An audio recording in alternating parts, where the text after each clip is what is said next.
Morning everyone, it's Mrs. Staples here for Move and Choose. Thank you for choosing my book. It's one of my favourite ones by David Walliams. So there's a snake in my school, and as I know Mrs. Hilson said in her assembly, she hopes there's not a snake in the school. I don't think there is. But let's find out what happens in this story. So this is the main character down here. Okay, this is Miranda. Okay, and she's one of the main characters, and we've also got the snake. Okay, who is the other main character, Penelope. So here we go. First page. Okay, I'm going to read it and then I'll show you the pictures. Mr. Bright had told all the children in his class it was bring your pet to school day. Everyone rushed into the playground to meet the animals. There was a stupidly cute gorilla, a gerbil, sorry, a tiny goldfish, a fat cat, a 100-year-old tortoise, and a very tall dog. There you are, so you can see them. So you've got the goldfish, the gerbil, the cat, the tortoise, and this very, very tall dog. Last to arrive, as usual, was a little girl called Miranda. She was riding on the back of an enormous slithery snake. Meet Penelope, my pet python, announced Miranda. On seeing the snake, the other children screamed, "Ah!" I think that's probably most of our reactions, wouldn't it? Can you see all their shocked faces? Miranda loved being different. She always stood out at school with her individual take on school uniform, her cartwheels down the corridor, and her funny answers in class. What ended in 1945? 1944! And all the children laughed. A python is a rather unusual pet, but Miranda and Penelope had so much fun playing together. For the little girl, the snake would pretend to be a balloon, a scarf, a hula hoop, a telescope, a trombone, a third arm, and sometimes when they were both feeling particularly mischievous, it was always the third arm. So you can see Penelope doing all different things there. I wonder if anyone at school has got a pet snake. I'm not sure. I think there might be a couple of people. Okay. Come and give her a tickle, encouraged Miranda. But the other children were too scared. Penelope was a python after all, and pythons eat people. All the pets were frightened too. The large dog yanked on his lead, sending his tiny owner flying. The goldfish tried to hide behind some water. Not sure that's a great hiding place. The tortoise made a rather slow run for it. The cute gerbil flashed his gnashes and didn't look so cute anymore. The fat cat just carried on napping. Miranda slid down her snake.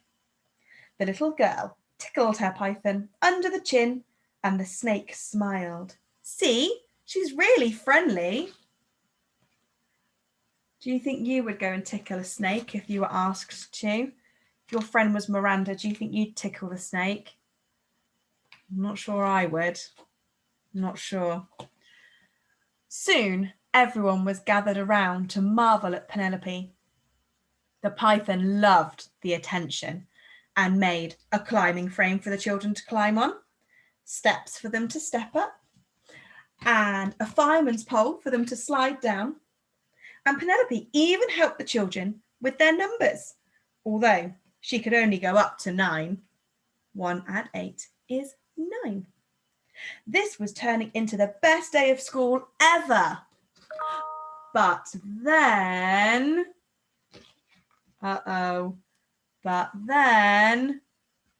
Miss Bloat, the headmistress, thundered into the playground. There's a snake in my school, she shouted. Miss Bloat didn't like animals much, or children. It's bring your pet to school day, said Mr. Bright. And Penelope is my pet, said Miranda. Can you see her there? She's come storming in and all the children are stood around their teacher with their pets. She doesn't look very happy, does she? Uh-oh. I can imagine Mrs. Hilson might come and shout, "There's a snake in my school," as well if she spotted one. I could imagine that being something she might say. Might be a bit scared. Might be wondering why there's a snake in the school. "Miranda, I should have known you would have been different. A snake is not a pet. It's a menace," snapped Miss Bloat. "Mr. Bright, all these filthy beasts are confiscated." All the girls and boys shouted, "No!" as the headmistress stuffed their pets into the lost property cupboard. Oh, I wonder how those children must be feeling. Oh dear. I think I'd probably be a bit worried about my animals all in here with the snake. I think I might be a bit sad about my snake being taken away, or my goldfish, or my tortoise. Except for Penelope the snake. Miss Bloat had other ideas for her. Oh no, so all the other pets are going into the cupboard. What's going to happen with Penelope? "This disgusting thing is coming with me," bellowed the headmistress. And with that, she dragged the poor python along the corridor to her office. "Where are you going to put Penelope?" asked Miranda. "In the bin." "No!" Miss Bloat crammed the snake into her bin and slammed the lid shut. Then she plonked herself down on top so the python couldn't escape. The bin rattled and rattled, but Penelope was trapped. "A snake in my school indeed. Now get back to your lesson." You can see she's dragging her by the tail there. Look, Penelope doesn't look very happy and Miranda looks sad. And then she's sat on top of the bin. My goodness. Downstairs in the classroom, tears rolled down Miranda's cheeks. All the children were sad to have had their pets taken away, but no one was sadder than Miranda. The little girl feared she would never see Penelope again. At the end of the day, Miranda dashed upstairs to Miss Bloat's office to try and make her change her mind. There was no answer.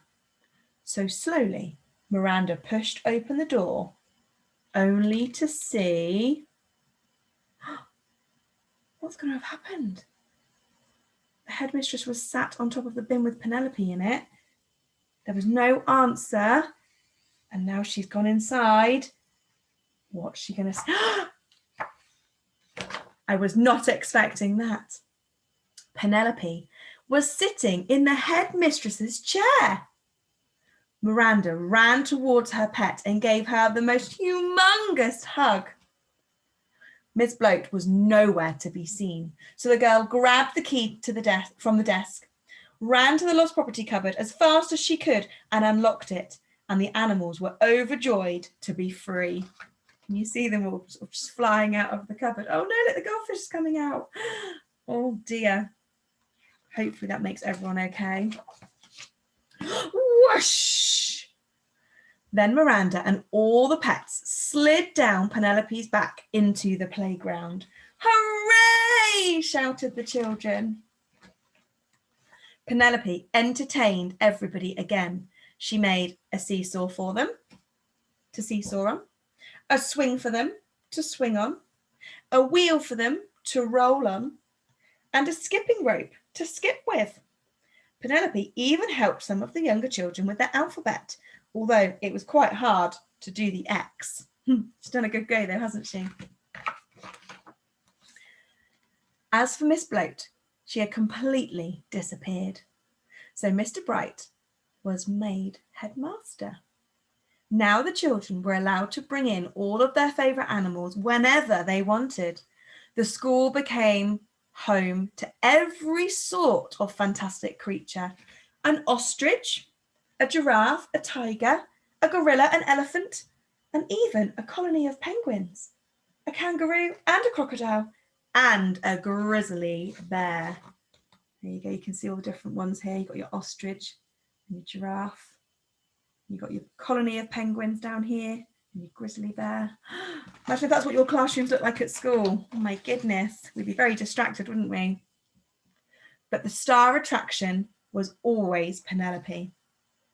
Though Miranda had noticed there was something different about the python. Can you notice something different? Can you notice it? I'm going to give you a clue.